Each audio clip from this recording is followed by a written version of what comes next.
नमस्कार दर्शकों, एम्स के यूट्यूब चैनल में आपका फिर से स्वागत है। आज हम बड़ा इंटरेस्टिंग टॉपिक डिस्कस करेंगे जो अक्सर आप लोग सुनते तो हैं पर समझ नहीं आती है। तो ये टॉपिक कुछ ऑर्थोपेडिक्स यानी कि हड्डियों से रिलेटेड है।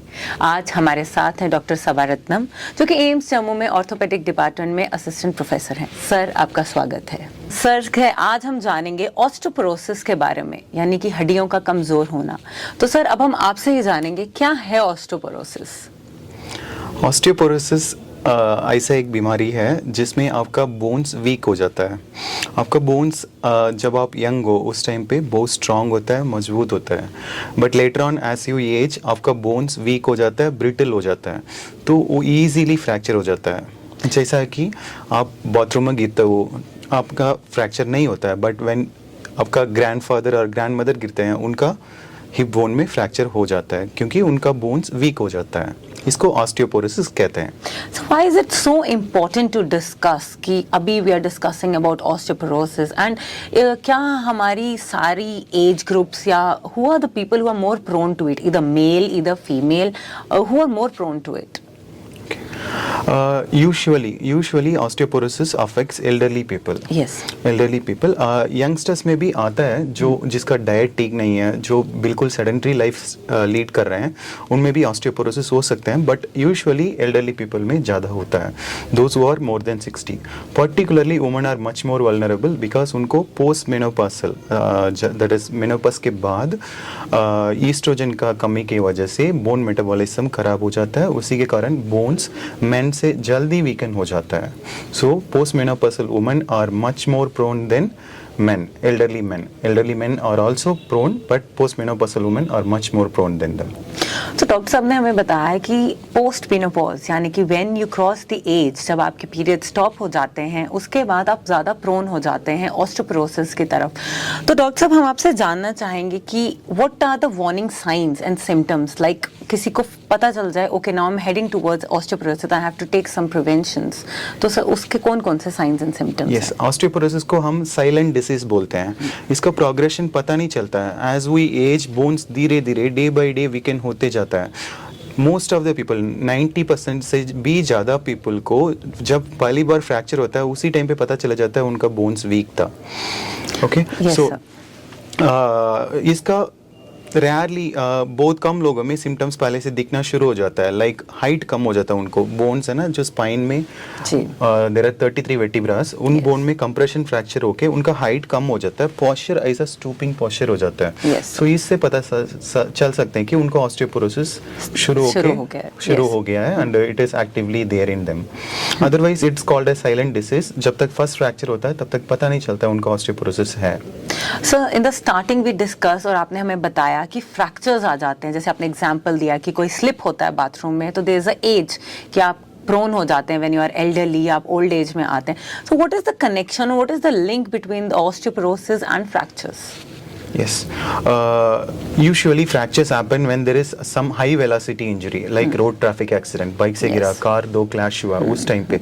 So strong bone को तोड़ने के लिए आपको बहुत ज़्यादा फोर्स चाहिए, लेकिन जो वीक बोन को तोड़ने के लिए there is no need for lot of force, like चलते चलते गिर गया, like they are normally walking and they just had a fall and उनका फीमर टूट गया, हिप बोन टूट गया है, एंड बाथरूम में जैसा पैर फिसल गया है and they fall in the bathroom and उनका स्पाइन में फ्रैक्चर हो जाता है। So this is why it is important. So we need to know, we need to prevent osteoporosis. Once it is there, we need to actively treat it because elderly people में fractures are very debilitating. It compromises their mobility. So as you said कि strong bones को तोड़ने के लिए हमें high velocity या compressions या ऐसे एक्सीडेंट्स चाहिए। What are the misconceptions जो आज osteoporosis और other fractures में आज आते हैं सर?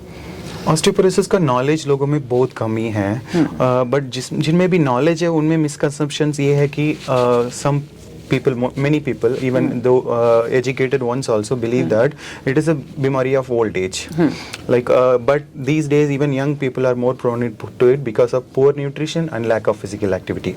And second misconception ये है कि osteoporosis is a disease of women. That is also not true. Osteoporosis men में भी होता है, but women में थोड़ा ज़्यादा common है. Yes sir. Yes. So Any preventions or any precautions that we can take? Yes.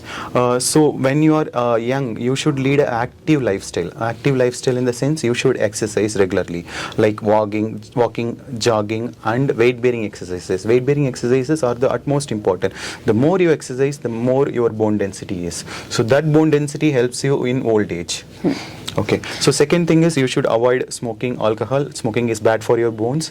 And उसके बाद आपका न्यूट्रिशन अच्छा होना चाहिए. न्यूट्रिशन अच्छा इन द सेंस कि प्रोटीन ज़्यादा लेना है, कैल्शियम ज़्यादा लेना है, विटामिन डी आपको सनलाइट से और फूड से मिलना है. So these things will help you to prevent osteoporosis when you are old. Yes sir, talking about vitamin D, अक्सर हमने जाना है डॉक्टर पहले ही बोल देते हैं when you go to orthopaedics, तो वो ऑर्थोपेडिशियन हमें बोलता है आपने विटामिन बी चेक करा है, और हम वो चेक कराते हैं वो यूजुअली लो आ जाता है, so we get tensed. So what is the importance of vitamin D both in osteoporosis and our lifestyle? So human beings जो हम हैं, हमें विटामिन डी बहुत ज़रूरी है. नॉर्मली हम जब उस टाइम पे मतलब before 10,000 years when we are not living indoors, हम पूरा दिन ही सनलाइट में एक्सपोजर था हमारा. हम अभी रिसेंटली जब 5-10,000 साल से ह्यूमन बीइंग्स इंडोर लिव करना शुरू किया, उनको सनलाइट एक्सपोजर नहीं है, इसके कारण उनको विटामिन डी का कमी हो रहा है, सबको हो रहा है. सो either you should take vitamin D supplements or you should take sunlight exposure or egg yolk और सी फूड, इसके थ्रू आपको विटामिन डी बॉडी में जाना चाहिए. नहीं है तो आपको बोन मेटाबॉलिज्म में प्रॉब्लम होता है, due to which bones weak हो जाता है.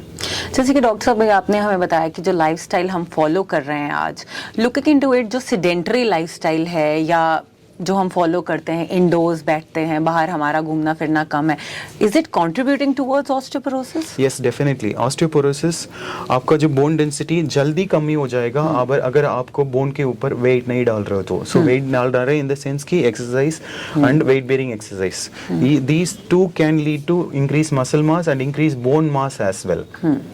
So this is very interesting, but the next question is more interesting, that are there any medications which make us more susceptible to osteoporosis? Yes, there are many drugs which some people unfortunately have to take, like corticosteroids, जो epilepsy के लिए, fits के लिए जो दवाई लेते हैं, and woman में सम हार्मोनल ड्रग्स जो पिल्स इसके लिए लेते हैं, जो birth control pills.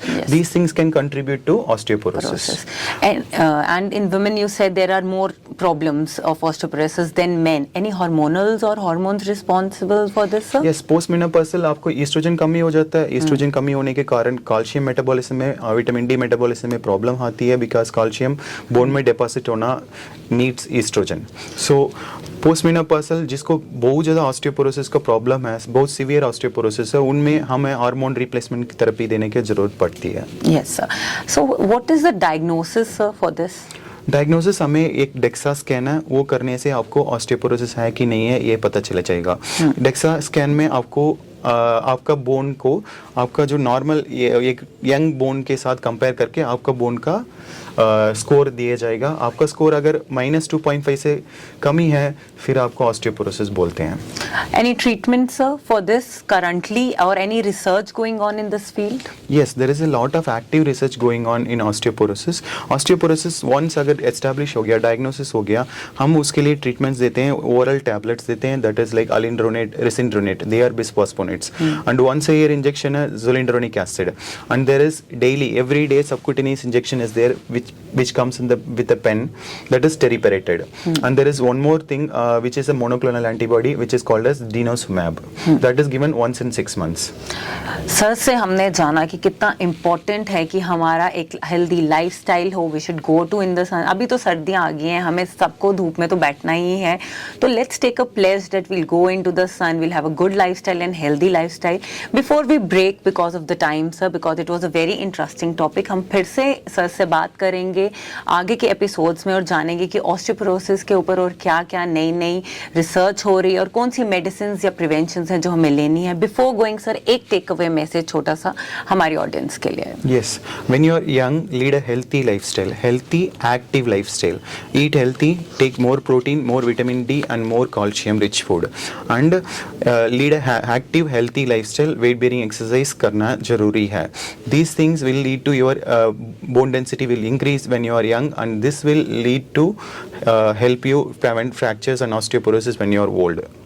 So Have a happy, young, healthy life to bear a good elderly life, I believe. Yes. बूढ़े होके जीना है तो अभी हेल्दी खाना पड़ेगा। इसी के साथ हम आज का हमारा ये डिस्कशन स्टॉप करते हैं।